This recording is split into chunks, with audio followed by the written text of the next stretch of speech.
Kita akan belajar tentang kasih Bapa ya. Tapi saya kasih judul begini. Bagaimana Tuhan menunjukkan sayang. Karena kita seringkali abaikan. Kita harus mengenali bahasa kasihnya Tuhan Yesus kepada kita. Bapa itu diam-diam mencurahkan berkat.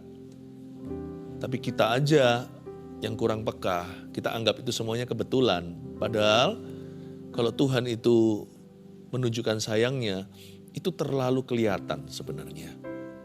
Kalau kita mengerti ini, hati kita akan kuat dan tabah melalui apa saja. Bagaimana Tuhan menunjukkan sayang? Saya ambil dari Rut pasal yang kedua, ayat 14-23. Karena panjang ayatnya, saya akan baca sampai ke tengah, lalu habis itu saya jelaskan satu persatu. Boas di sini adalah prototipe Tuhan Yesus di Perjanjian Lama. Anggaplah Boas adalah Tuhan seperti Tuhan bagi kita. Boas bagi Rut. Ketika sudah waktu makan, berkatalah Boas kepadanya. Boas bilang gini sama Rut. Datanglah kemari, kemarilah. Makanlah roti ini dan celupkanlah suapmu ke dalam cuka ini. Lalu duduklah ia di sisi penyabit-penyabit itu dan Boas menunjukkan berti gandum kepadanya. Makanlah Rut sampai kenyang, bahkan ada sisanya. Setelah ia bangun untuk memungut pula, yaitu Rut, maka Boas memerintahkan kepada pengerja-pengerjanya, Boas ini bos besar, dari antara berkas-berkas itu pun ia boleh memungut, maksudnya si Rut. Janganlah ia diganggu.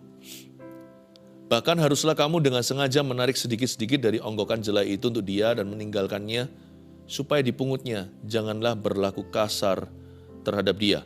Maka Rut memungut di ladang sampai petang, lalu ia mengirik yang dipungutnya itu dan ada kira-kira seeva jelai banyaknya berhenti di sana. Saya jelaskan dulu ayat per ayat. Boas ini lambangnya Tuhan Yesus. Rut seperti gereja, mempelai wanita. Boas ini usia sama Rut terpaut jauh. Jadi boleh dikatakan juga meskipun mereka akhirnya jadi suami istri. Boas berkali-kali kalau memanggil Rut itu menyebutnya anakku. Hubungan kita dengan Tuhan itu juga seperti mempelai pria wanita, tapi juga seperti bapak dan anak. Nah, Boas ini begini, dia ngomong begini, ketika sudah waktu makan, lagi mau makan ini lagi feast, panen atau perayaan tuayan. Mereka ini semuanya adalah petani dan Boas adalah juragan. Boas adalah konglomerat di Bethlehem waktu itu. Ketika sudah waktunya makan, setelah mereka pesta penuaian, berkatalah Boas kepadanya di sini Rut, datanglah kemari. Sebuah gerak-gerik yang ramah. Ayo sini, gak apa-apa, ayo ikut aja. Padahal Rut itu tidak on staff, dia tidak ada dalam payroll. Rut itu bukan siapa-siapa, Rut itu notabene seorang pengemis, seorang janda. Permisi boleh gak ya saya pungut bulir-bulir dari jelai-jelai yang jatuh itu.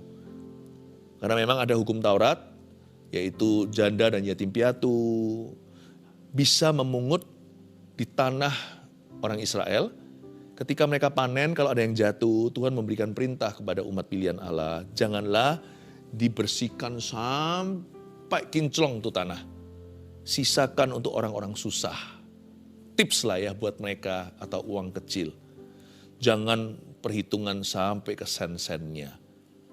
Nah, Rut ini sebenarnya boleh termasuk golongan pengemis. Dia adalah seseorang yang mengharapkan bantuan diakonia atau belas kasihan. Tapi Boas itu bisa panggil dia, datang yuk ke sini. Kerajaan Allah itu kerajaan inklusif. Kerajaan yang mengundang setiap orang untuk datang. Dia bukan kerajaan eksklusif, hanya untuk kaum elit saja. Lihat ini, sekalipun Boas sama Rut jauh, Rut itu siapa? Boas ini seorang tokoh. Tapi Boas peduli menoleh ke seorang janda, seorang fakir miskin. Datanglah kemari, silakan, ayo ikut makan. Wow, itu yang namanya penerimaan. Makan roti ini dan celupkanlah suapmu ke dalam cuka ini. Bayangkan roti ya, lalu ada cuka seperti orang Eropa kalau makan roti kering itu lalu ditotol-totol sama cukanya begitu. Ya seperti itu. Ini Timur Tengah, rotinya mirip seperti Eropa. Celupkanlah suapmu ke dalam cuka. Saya jadi ingat misalnya kalau kaum Tionghoa merayakan Imlek di meja makan, bayangin meja makan yang bundar. Lalu semua sekeliling meja makan itu ambil sumpit tinggi-tinggi yang namanya yaesang.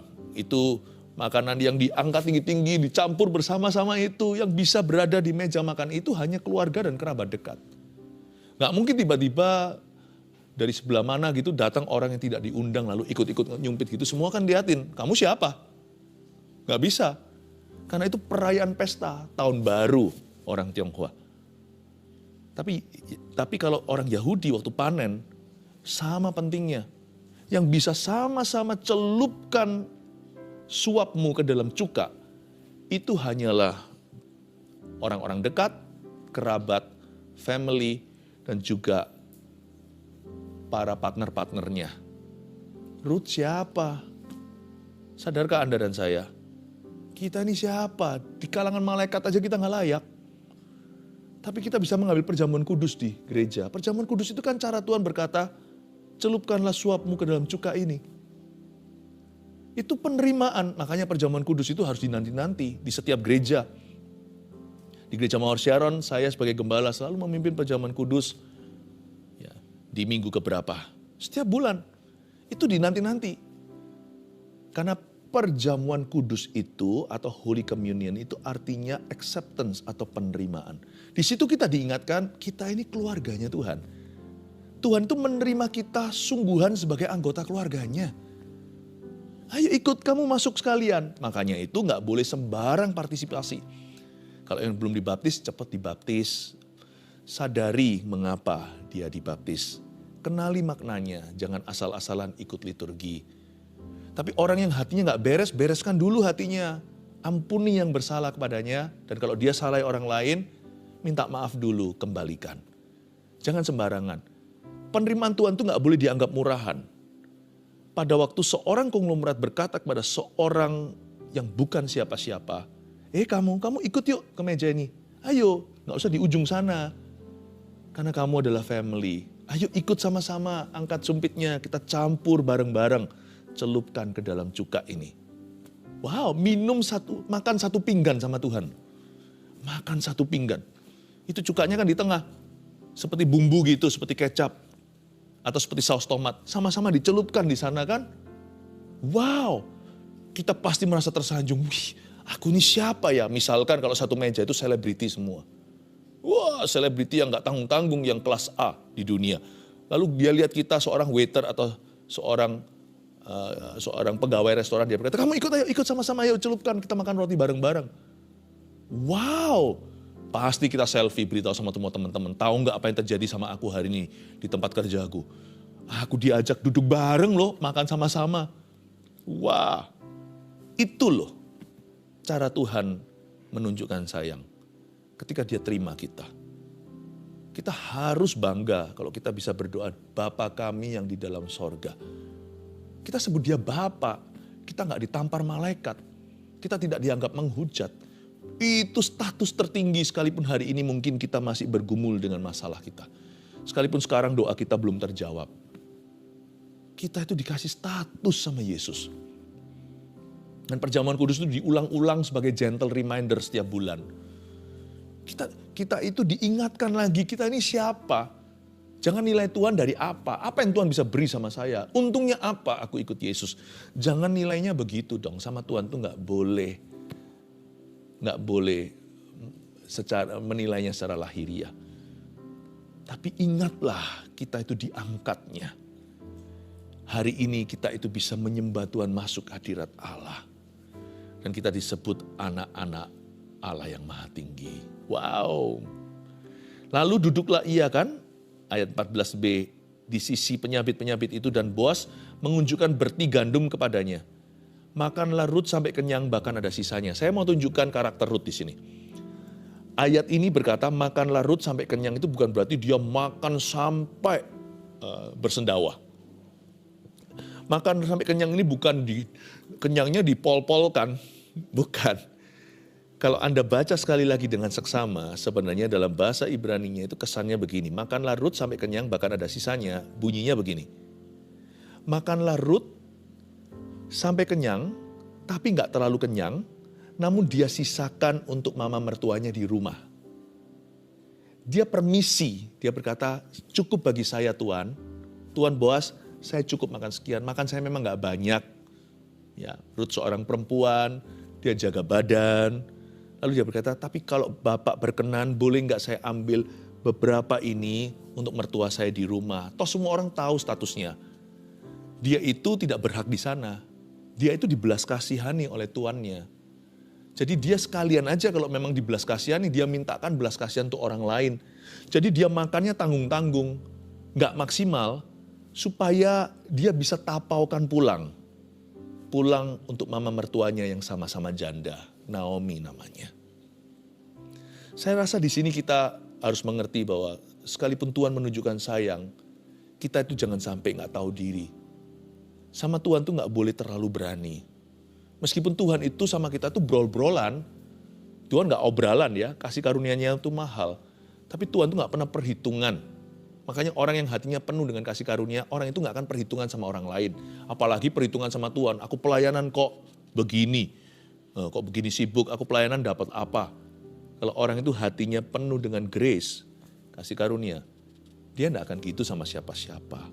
Tapi meskipun demikian, sekalipun Tuhan kita tanpa batas kasihnya sama kita itu tidak boleh aji mumpung. Kalau kita doa sama Bapak aja, doa Bapak kami ajarkan, berikan pada kami hari ini makanan kami secukupnya. Tuhanlah yang tahu bagaimana memberi berlebihan. Tapi kita kalau minta itu, mintalah apa yang Anda butuhkan. Yang Anda inginkan boleh, tapi mintalah dengan tulus. Mintalah dengan rendah hati. Mintalah dengan hormat yang disertai ucapan syukur. Tuhan menunjukkan sayang. Sayangnya gak tanggung, kita dikasih status. Kalau hanya dikasih gaji atau sekedar diberkati, itu belum seberapa. Berkat mana lebih besar? Gak peduli kalau stafnya itu bayarannya tinggi. Misalkan dia seorang CEO atau direktur utama. Kalah sama putra mahkota. Putra mahkota memiliki seluruh warisan ayahnya. Yang situ hanya makan gajian. Kita itu dikasih status. Kita gak perlu dicairkan, hari ini Tuhan jangan dijadikan ATM. Jangan dijadikan itu. Sekalipun hari ini tidak dikeskan segala berkatnya pada kita, kalau kita punya Yesus, kita sudah punya segala sesuatu yang empunya kerajaan sorga, yaitu anak-anaknya. Makanlah Ruth sampai kenyang, tapi dia sisakan. Setelah ia bangun untuk memungut pula, lihat itu Ruth. Nggak mentang-mentang dia dikasihani lalu terima makanan gampang. Dia bangun untuk memungut pula. Sekalipun Tuhan sayang, kita harus bekerja. Karena iman tanpa perbuatan adalah mati. Setelah ia bangun untuk memungut pula, maka Boas memerintahkan pada pengerja-pengerjanya. Sebelum dibaca lagi ya. Jadi perintah Boas pada pengerja-pengerjanya tanpa sepengetahuan Ruth. Dengan kata lain, diam-diam tahukah Anda Tuhan itu rasan-rasan kita di sorga. Saya dan Anda, kita berhak untuk curiga sama Tuhan, curiga yang baik dan benar. Jangan-jangan Tuhan rasan-rasan ini ngomong sama pengerja-pengerjanya. Tuhan bilang begini, dari antara berkas-berkas itu pun ia boleh memungut loh ya. Janganlah ia diganggu. Kata janganlah ia diganggu itu artinya janganlah kamu pelit sama dia. Jangan tahan ya berkatnya. Konsep kita selama ini kan diganggu setan. Kita percaya bahwa Tuhan itu suka tahan-tahan. Ya kan? Tuhan itu jual mahal sama kita. Jadi kalau kita mau berkat apa gitu ya, atau apalagi kalau kita mengharapkan mujizat itu jarang sekali di antara kita itu percaya bahwa asal kita percaya saja.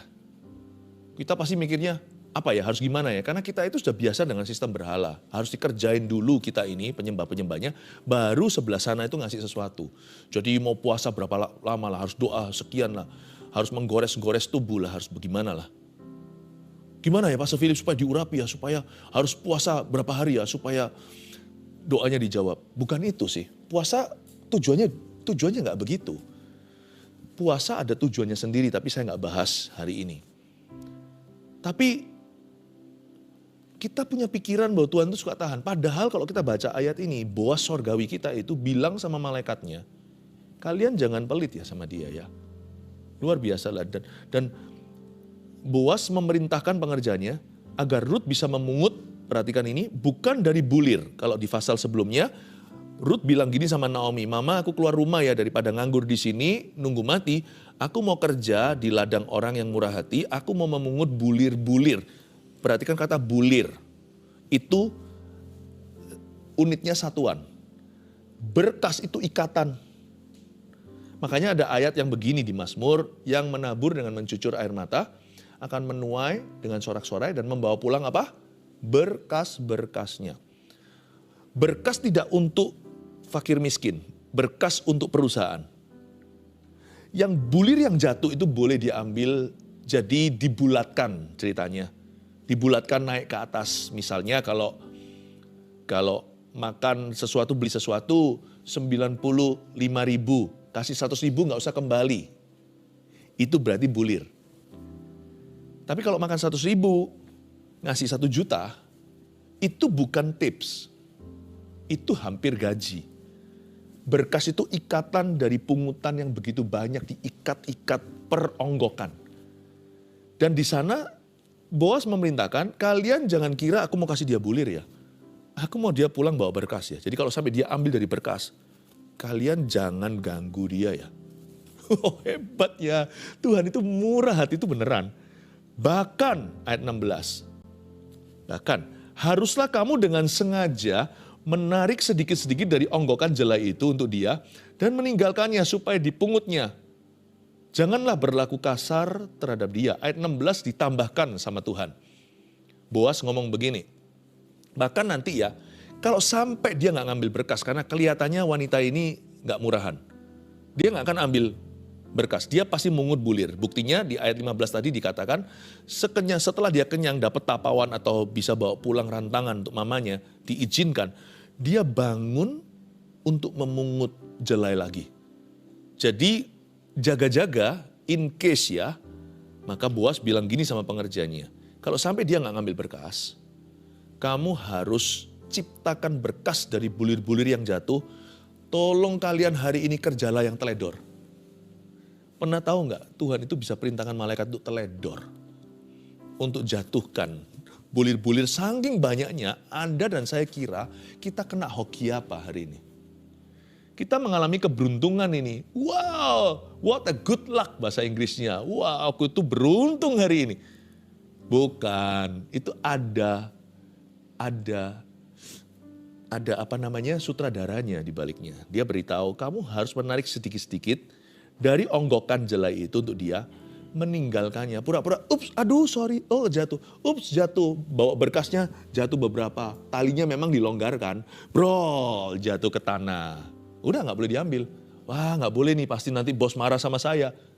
Pura-pura mereka bicara, Ruth diam-diam mendengar di belakang. Wow, aku beruntung sekali hari ini. Terima kasih bapak-bapak, karena Hukum Taurat berkata yang sudah jatuh ke tanah lagi, gak boleh dipungut. Jadi dia senang sekali berbinar-binar. Wah hari ini mama makan. Bisa makan masuk kulkas ini bisa 1 bulan. Dan akhirnya mereka ngomong satu sama lain. Pinternya drama.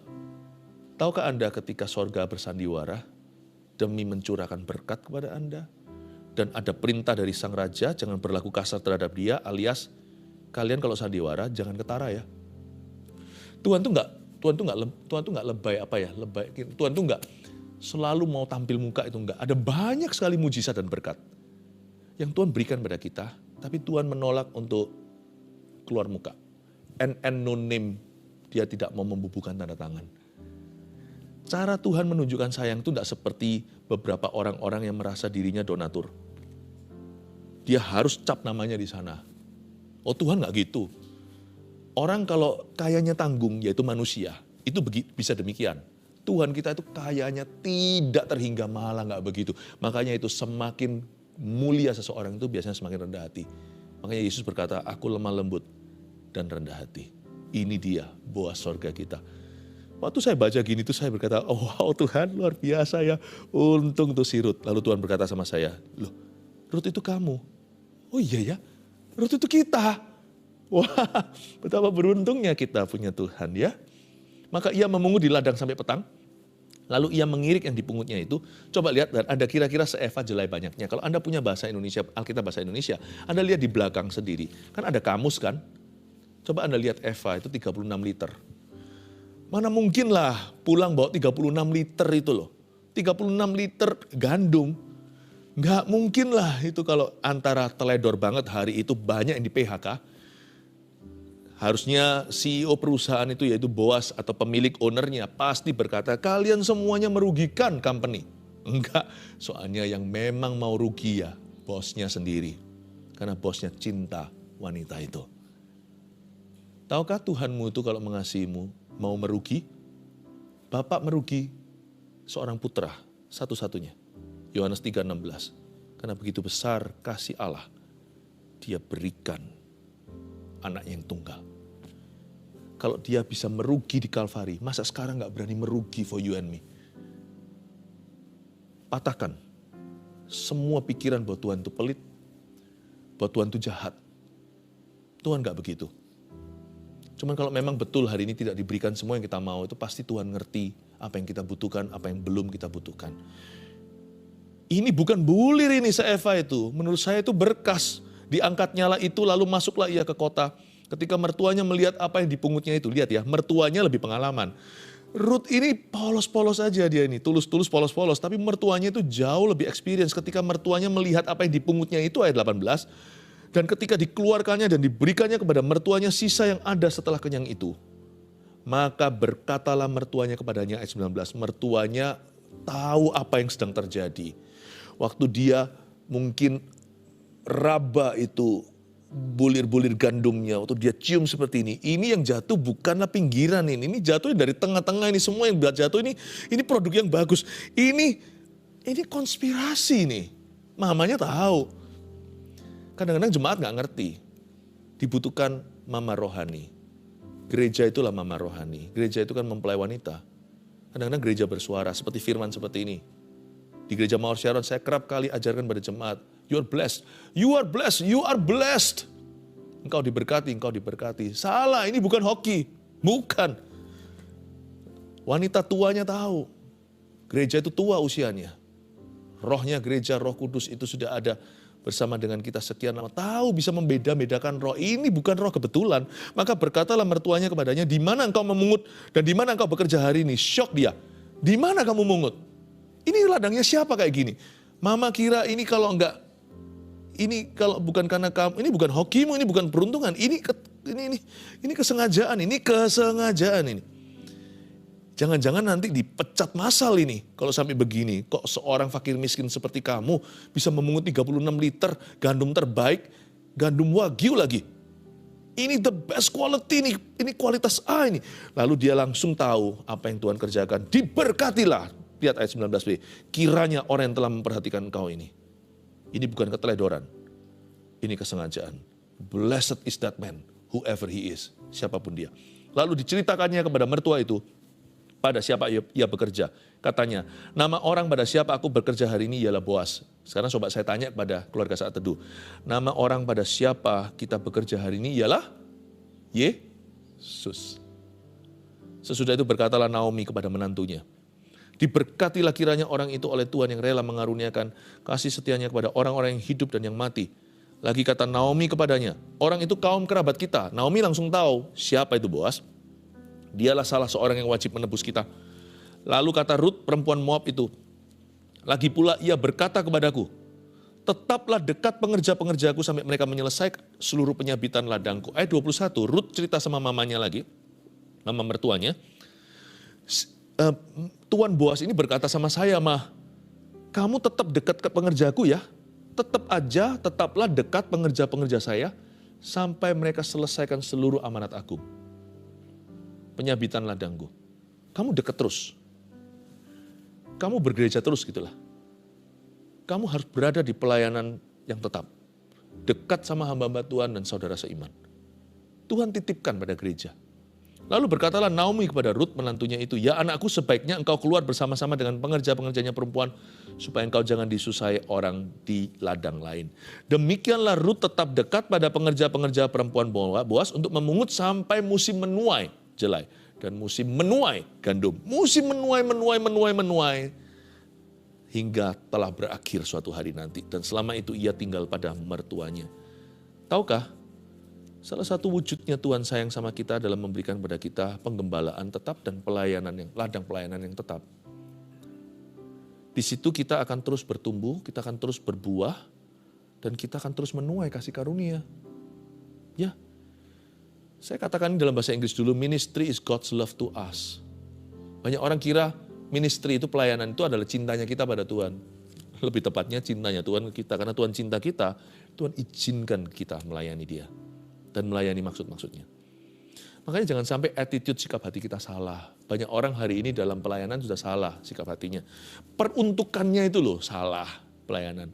Ada orang merasa dengan pelayanan dia memiutangi Tuhan. Ada orang juga mengeluh. Wah, kenapa pelayanan gini-gitu? Wrong attitude, sikap hati yang salah.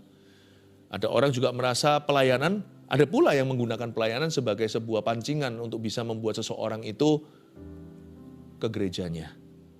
Saya rasa itu nggak tepat juga. Pelayanan itu perlindungan. Pelayanan itu tempat tetap.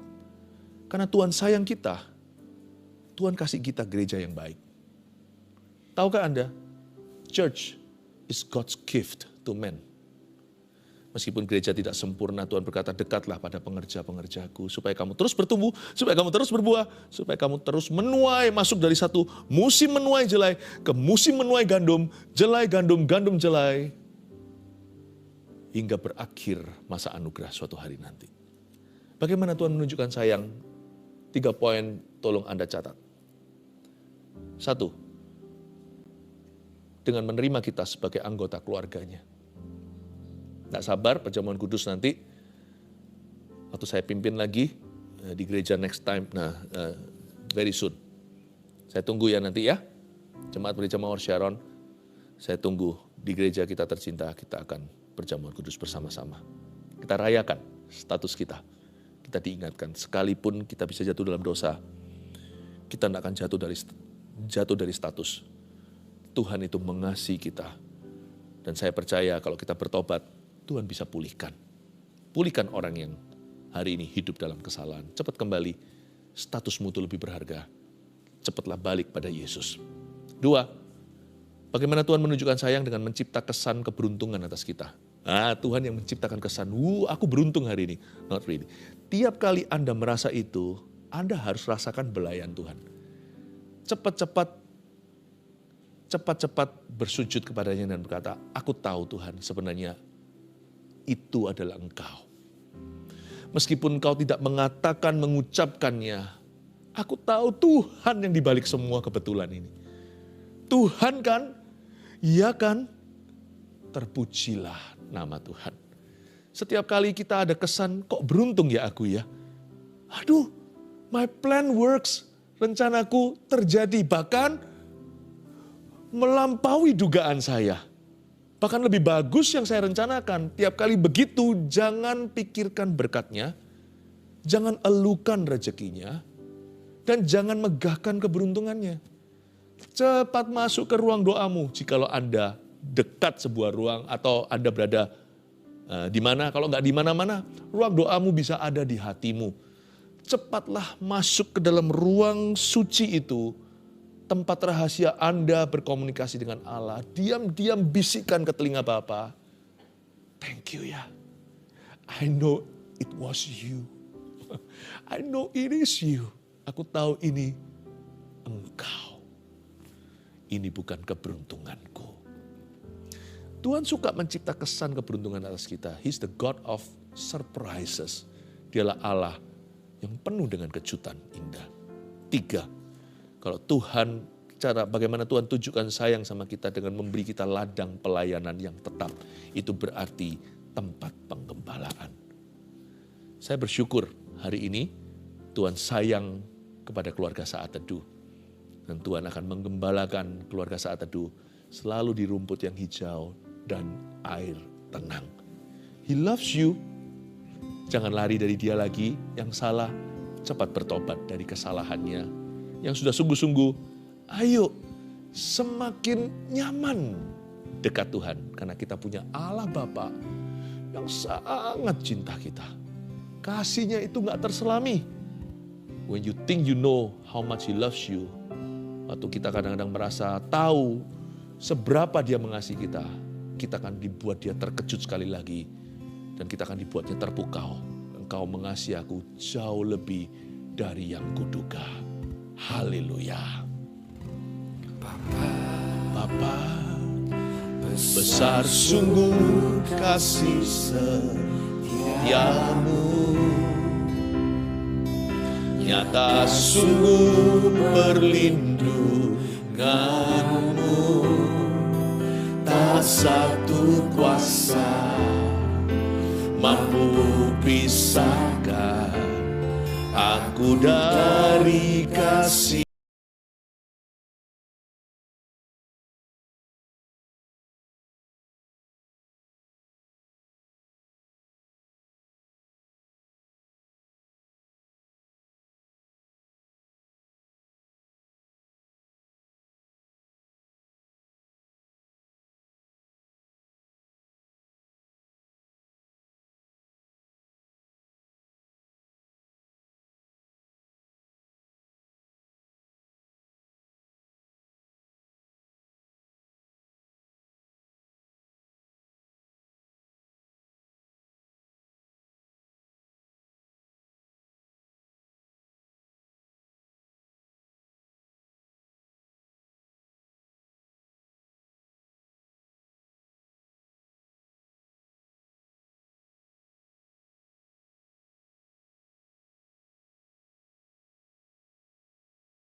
Dan biarkan setiap orang merasa dibelai oleh Tuhan dan dirangkul oleh tangan yang maha kuasa yang tidak kelihatan itu.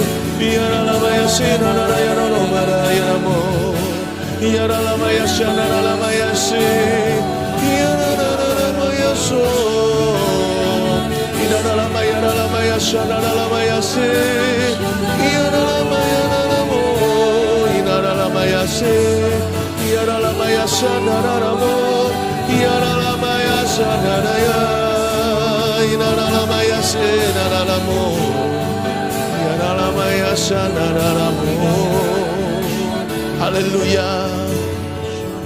Terima kasih Tuhan, terpujilah namamu.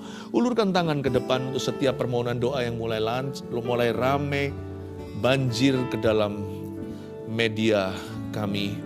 Tuhan Yesus, jamah di dalam nama Yesus. Aku perintahkan saat ini juga setiap demon spirit, setiap roh jahat untuk pergi. Setiap kuasa kegelapan untuk hengkang dalam nama Yesus. Khususnya suicidal spirit. Roh depresi, pergi in Jesus name. You need to go. You must go. Dalam nama Yesus. Go away. Aku bebaskan tawanan itu di dalam nama Tuhan. Terima kasih Tuhan, terpujilah namamu, sembuhkan yang satu itu Tuhan. Jamah yang menderita, yang bergumul, Tuhan tilik sengsaranya. Dalam nama Yesus. Haleluya. Amin. Anda bisa tulis #CG supaya kami bisa follow up. Saya terbeban karena saya ini bukan penginjil, saya ini gembala sidang. Beban saya terbesar adalah domba semuanya harus menemukan rumah pengembalaannya. Kalau belum ada, Anda belum menemukan tempat pengembalaan, Anda belum ditangani dengan baik, kami ingin sekali untuk bisa menjadi tempat itu di mana Ruth dekat dengan pengerja-pengerjanya, Boaz. Saya akan terus kepikiran kalau masih ada domba yang tersesat, masih ada domba yang tidak berumah, masih ada anak Tuhan tapi anak jalanan. Kalau memang itu Anda, tulis #CG, saya minta tim segera follow up mereka, arahkan ke CG terdekat supaya mereka punya komunitas yang sehat, mereka punya keluarga dalam iman. Haleluya, mari kita angkat tangan kita.